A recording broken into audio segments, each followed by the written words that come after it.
Achtung, Achtung, welcome to We Have Ways to Make You Talk with me, Murray and James Holland, broadcasting to you from a secret location, I'm prepared to say in the south of England, but any more than that, we can't go any further, can we, Jim? No. It's a very, very secret enterprise here. A slightly disappointing first day of spring, though. That we can disclose the date cryptically. Yeah, it's 10-10 cloud. It's grey. There's a bit of wind, and it's absolutely miserable after the spring-like weekend we've just had. But we're not going to be miserable, are we? No, not at all. We're very happy. We're very excited to be. Well, many of you will have heard the podcast we did with Keith Bridgstock from the Garrison Artillery Volunteer. Living history. We try not to put a label on it because that's why we changed our name to Garrison Artillery Volunteers, because living history is something we do, but not what we are. But that's why I was struggling to sum you up there, Keith, because you aren't reenactors.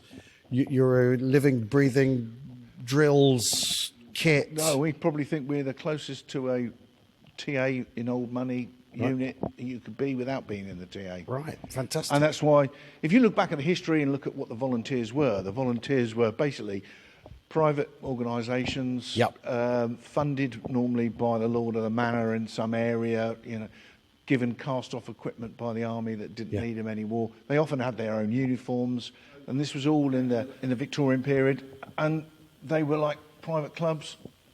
And they were called volunteers because that's what they were. They didn't get paid, but their uniforms were supplied. And that's what you're like, in a way. It is. Well, and so here we are in your clubhouse.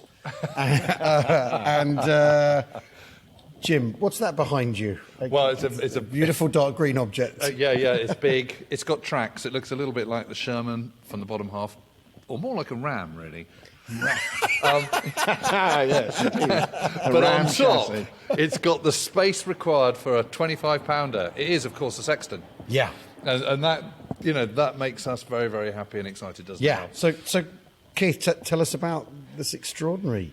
Well, it was originally. When I say originally, it came from Canada, because of course all Sextons were Canadian built in 1944.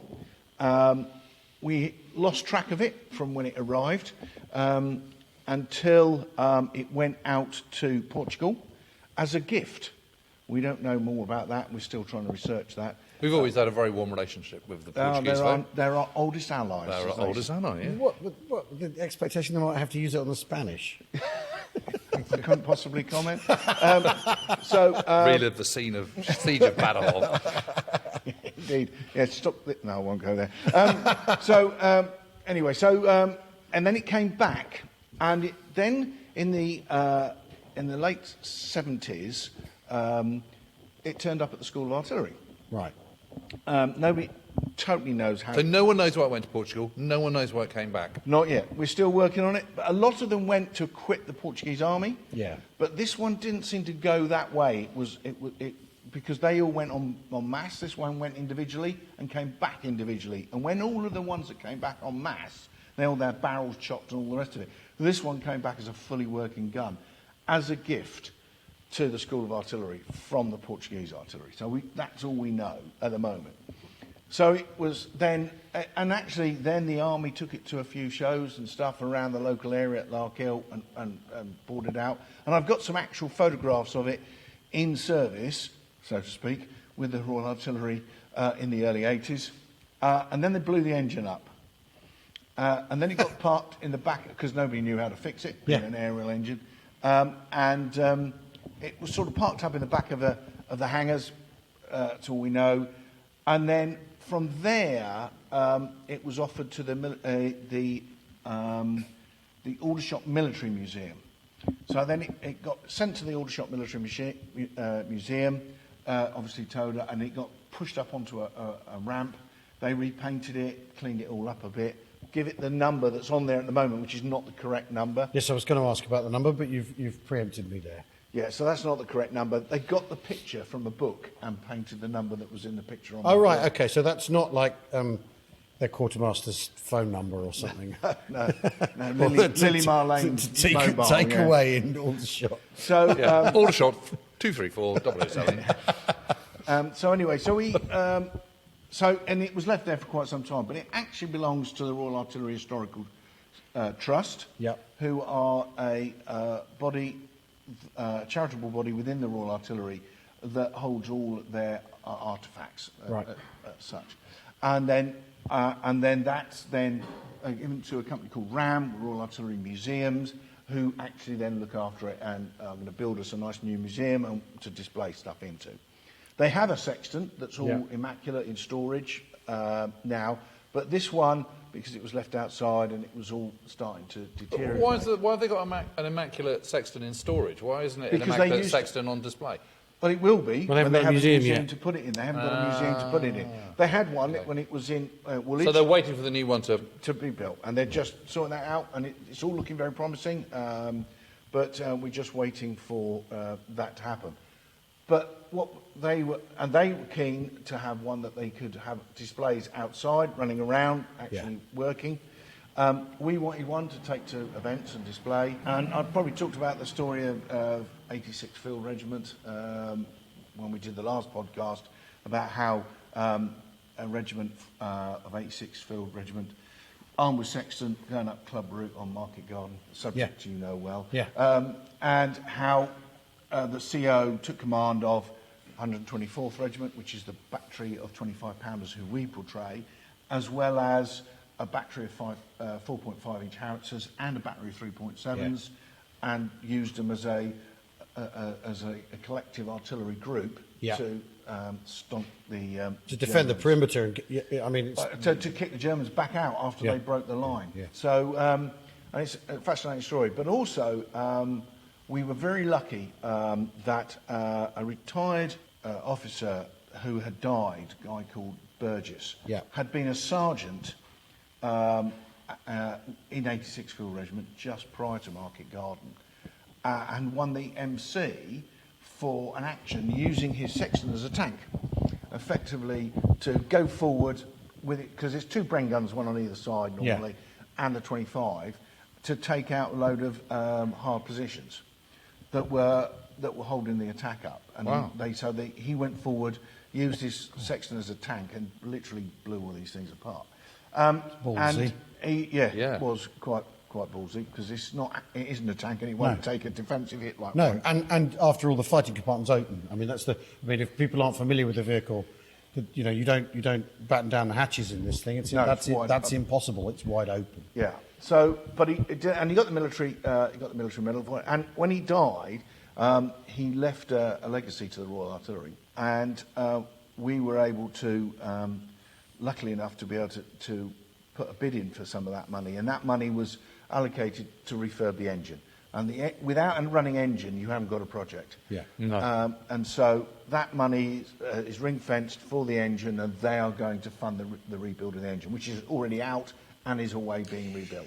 And that's one of the biggest. Jobs, I mean, huge amount of money. I don't want to say how much. Moving parts, isn't it? And older moving parts.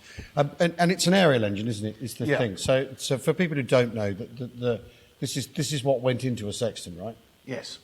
So it's a. I'm not an engine man. I'm a guns man, but it is similar to an aircraft engine in that it's I think it's a 9-cylinder aerial engine as opposed to a rotary engine. Aerial engine. Sits sideways in, and it powers directly through the centre onto the drive shaft. And then into the engine. So it's a really powerful. And do we know why radial engines were used in tanks and Sextons? I don't honestly know. No, I'm not. As I say, Or is a size thing? I think it's size and also. Because, they tend to be kind of round and sort of squashed up because the cylinders are in a rotation. You're making loads and loads of them, aren't you? It's like the Meteor going into the Cromwell, isn't it? I suppose so, yeah. You're churning these things out. Your factories are geared to knocking them out. So rather than come up with a new engine, you use an engine that you know works, is reliable, has got the hours on it and all that sort of stuff. I mean, it's what the Canadians put in it, and so... Because they were all built in Canada. But it does allow you a completely different configuration about your engine compartment. Yes. And, well, if you look at the engine compartment from the back, you'll see it's all empty, and you'll see the shape of it. Yeah. And it's slots in. It just slots in from the top straight down. Yeah. And it fits in there. It's circular, so you have all the things around it to help keep it cool. Bearing in mind, there's no water cooling, there's no radiator, there's no stuff like that because it is not a water cooled, but air-cooled engine. As I say, engines are not my thing, but I have men that can. They understand the engines better than I do. I tell you what, it's not in bad nick though, is it? Really? No, I mean it is. It's got rust patches and whatever, but that's not a problem. There's a few little minor bits of rot in it, like on the power takeoff here, but generally it's in very good condition. It just needs cleaning up and repainting, basically the main bulk of it. Lots of rewiring, lots of plumbing to get the engine redone. But as I said, we're a hobby group. It's not so much about having the expertise, but we've got friends like Adrian Barrell, like Carl Brown, like Tony Jones that we can go to ask for advice and help when we need it. And they know that we're not a business, so which is important. We need to take a quick break right now. We'll see you in a moment.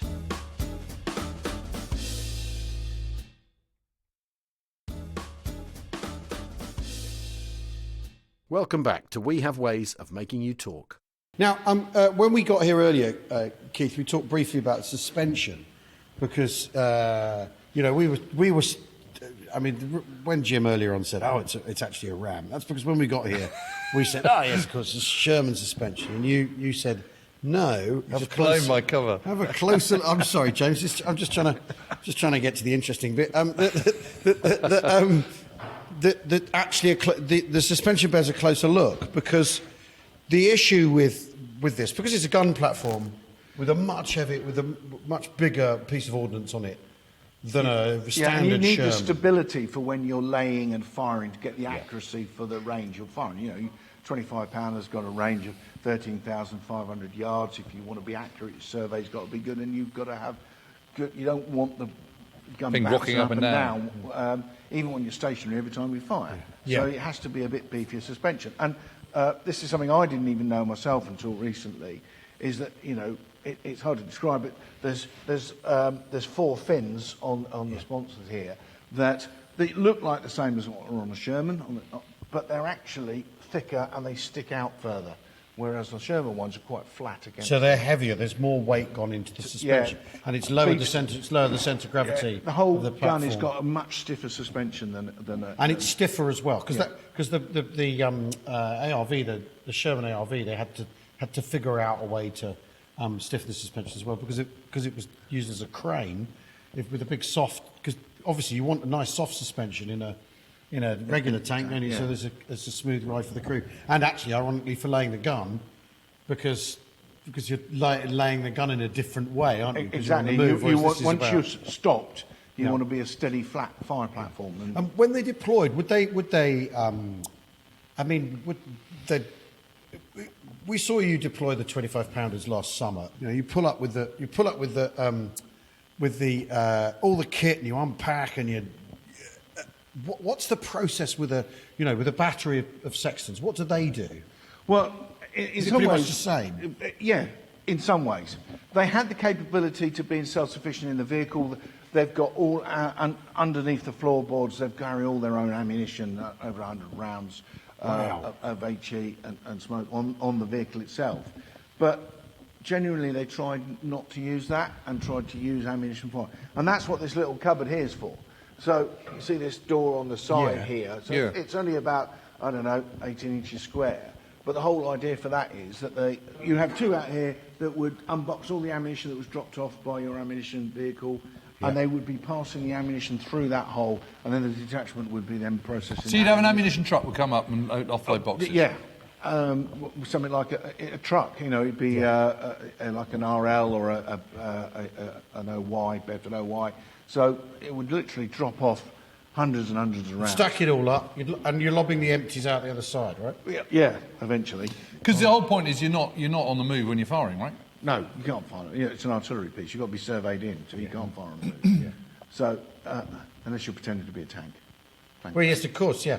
So, if let's say they're on the move and they're in echelon, aren't they? So these guys tend to be behind You know, You've got tanks and infantry going forward. tanks and you've got infantry going forward, and artillery these guys behind. How far behind though, Jim? I mean, Yeah, I'm trying to think about that. I mean, you know, a mile. yeah, Yeah, not something much like more than that. that. Otherwise, because you want your possibly less, I would you say. want to be, you want the most of Particularly in your Normandy. range to be from the feeder, which is the forward edge of the battle area, behind the enemy, so you can be shelling targets behind the front line as well as the front line. Yeah. So you want to be as that's a good close, acronym, isn't it? as close as you Got can. hold that one. But you know, if you take, for instance, in your latest book, which is very good, which I'm reading. Thank you very much, Keith. Thank you. That you talk about when the Sherwood Rangers come up, there was a pillbox that they couldn't take out. Yeah, For some 25 pounder reason. does. And they got a Sexton, drove it up, point blank range, put a shell right through the hole. Yeah. And that's interesting that a tank unit is asking the gunners to come up and actually engage a static target with a 25 pounder round. Yes. But It's mainly circumstance because the tanks are not in the position to be able to take it out because they're on the beach and trying to get off the beach. These guys are on the road, and that's the big difference. So they're in front of the tank, so Yeah, you know, so they're it's all jumbled up. But all jumbled up, say, you know, say actions later on in Normandy when they're going up. These guys are because they basically need to be at a small arms range, don't they, of the enemy. So they're half a mile behind, coming forward. There's a foo probably in a tank with a wooden barrel, isn't there? No, yeah, they've got Sherman. They've got Sherman up with the They tanks. actually had Shermans that were fireable, most of them. Right. They weren't Okay. all- But he's forward with the tanks. Yeah. Yep. He's there's Very a- often with the lead squadron. Yeah, let's say there's clearly a copse that's full of enemy, and you want to put a shoot into that. What then happens? Well, this is with the advantage of Royal Artillery. This is why the Germans absolutely feared the Royal Artillery more than any other arm of the British Army, was because we had this ability. We had our own radio net from that OP all the way back through the guns, through the CPs, all the way back to the army.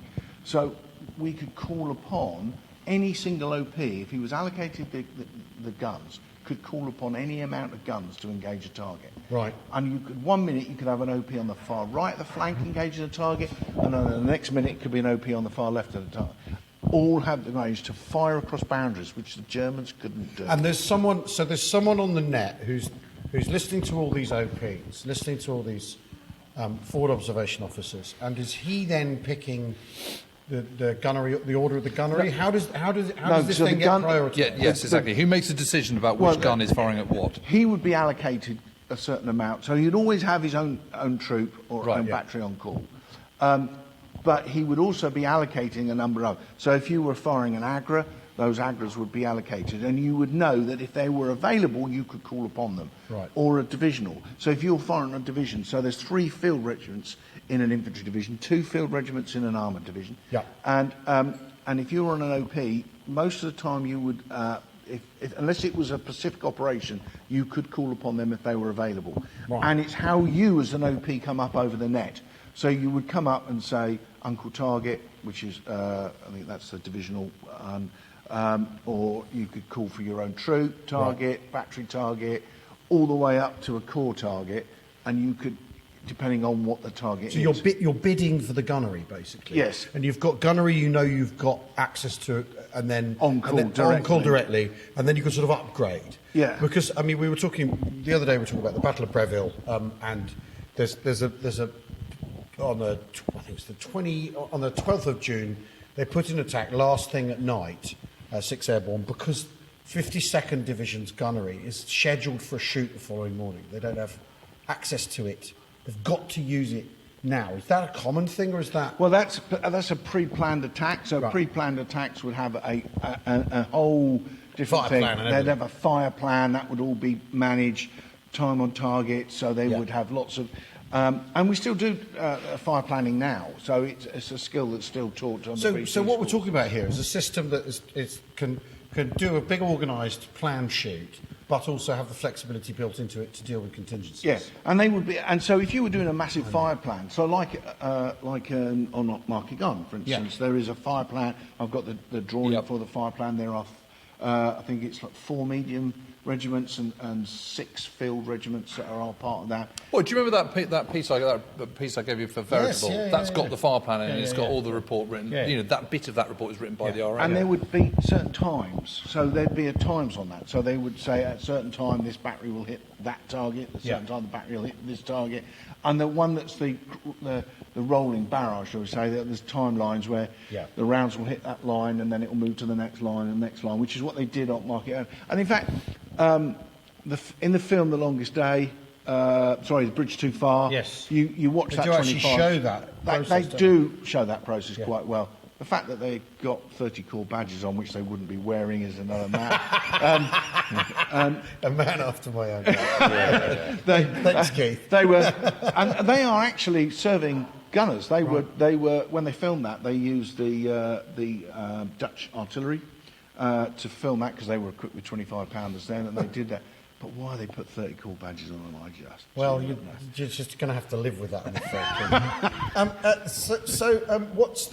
What's the timeline with this gorgeous, Sexton? We're not under a massive timeline, but we have a dream that we have this ready for Arnhem 24. Right, okay. That's a good aim. That's a good point to aim at, yeah. And we'd like to, if there was funding... there's work going on. It never stops here. No, of course it never stops. You know, Dave and Andy are in the Sexton. Yeah, they're beavering hard away at it. They're silently tinkering. I don't know if anyone... You can't hear them very in the background. silently tinkering. It's most impressive. I mean, the main thing is... so you sandblast the bits that are rusted, you weld and fill the stuff that's faded away, you replace the sort of really decayed panels and parts. Which there is not much, to be honest, that is not salvageable. Right. So it's... The track's got to come off at some point and we have will, a little bit of a working over? But we're working on the premise that actually tracks are easier to take on and off if you've got an engine to move the vehicle. That's quite true, yeah. Yes. So we'll probably wait until we've got it. We'll do everything, less the tracks and the bogies.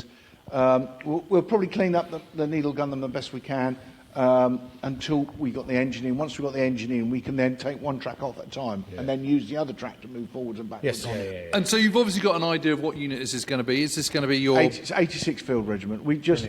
But because Burgess, the legacy we got from Burgess is paying for the engine, we only think that's right that he should... We have not been able to find what regiment it came from, and it may not have actually fought in the war. It may genuinely have come over in 44 and then just gone as a spare and it's then been mothballed and ready sent for on, deployment and never actually used. So we just don't know. They weren't used in Korea, were they? No, I don't think they were. I think the artillery in Korea was all TOW 25s, I'm pretty sure. 45 Field Regiment was the big one at the Battle of the Indian River. But, and they had 55s out there as well, I think, but they didn't have Sextons. But because they all came from Hong Kong and we didn't have them in... Yeah, of course, yeah. Well, it's a great project, isn't it? It's an awesome project, isn't it? But it'll be fascinating to see its progress. And well, we you know... see it look all spanking and clean when it's finally done. The guys are all funding it out of their own pocket, and we've got a crowdfunding page on a website that we're trying to help raise money. As I said, we were lucky to get the engine paid for, but we still got to do the rest, and we're looking for about 12 to 13,000 quid. We've got about 3,000 already, but we need to ramp that up. And Dave, David Hampshire, who's inside now, beavering away, he's been our absolute whiz on trying to get the old crowdfunding working. So any help with it would be greatly appreciated. Right. Because, as I said, and I know I labour the point, but we're not a business, and we are just a hobby group and trying just thinking, I mean, I don't know, there's what, 2,500 independent company members on the Patreon. I mean, if they all forewent a pint at the weekend, a pint these days where I live is like £5. I mean, you'd be well on the way. Well on the way, wouldn't he? I mean, what would having my face painted on it cost? Yeah, that might be dangerous because it'd end up being a target. That's quite true. Yeah. That's very funny. Okay, brilliant. Well, thanks, Keith. We are at an undisclosed location in the south of England. Secret location, and there's more to come. Thanks for listening, everybody. We'll see you soon. Bye-bye. Cheerio.